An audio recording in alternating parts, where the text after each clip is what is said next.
होते हैं, बोलते ही नहीं, ऐसा लगता है बाणी ही नहीं, सेवा में लगे, कभी कोई बातचीत नहीं। बहुत अच्छा है, जब बोले तो प्रिया प्रीतम की बात बोले, नहीं ताते मौन रहना उचित है, ध्रुवदास जी कह रहे हैं।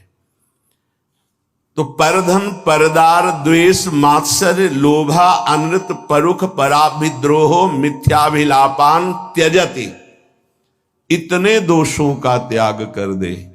ये वृंदावन की रहनी है, ये वृंदावन के आश्रित का आचरण है। चाहे जहां रहते हो इसको स्वीकार कर लो। तो इह भक्तो राधिका प्राणनाथ है, श्री प्रिया प्रीतम जो हमारे प्राणनाथ हैं, इस आचरण से उसे अपना स्वीकार कर लेते हैं। बहुत जोर की बात है।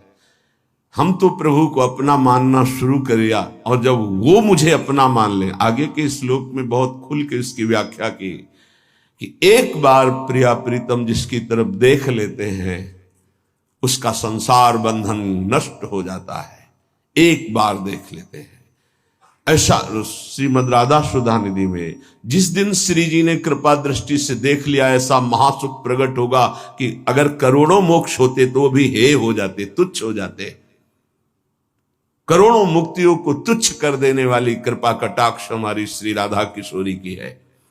यहां कह रहे हैं यदि ऐसे आचरण आप करोगे तो प्राणनाथ का प्यार नहीं पा पाओगे, और अगर इन आचरणों का त्याग कर दोगे, जो अभी त्याज्य बताया गया, त्यजत इहि भक्तो राधिका प्राणनाथ है, अगर इन दोषों को त्याग दिया नाम के बल से, आश्रय के बल से, तो तुम्हारे प्राणनाथ तुम पर प्रसन्न हो जाएंगे। तुम जो भक्ति करते हो तुम्हारी भक्ति करेंगे। तुम्हारी भक्ति क्या होती है? भावे मोहि जोई सोई सोई करे प्यारे। अब जो मुझे भाता है मेरे प्यारे वही करते हैं। न खलु भवति बंध्या तस्य वृंदावन आशा, उसकी कभी वृंदावन की आशा और वृंदावन का फल कभी नहीं छूटेगा। वृंदावन का फल प्रिया प्रीतम की सेवा में पहुंच जाना, वृंदावन की आशा चिदानंद वृंदावन में प्रवेश पा, ये दोनों कभी व्यर्थ नहीं जाएंगे जो ऐसी रहने से रहता है।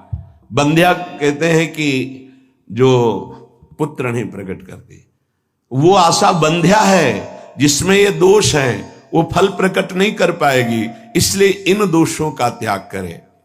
परधन का, परिस्त्री का, द्वेष का, मात्सर्य का, लोभ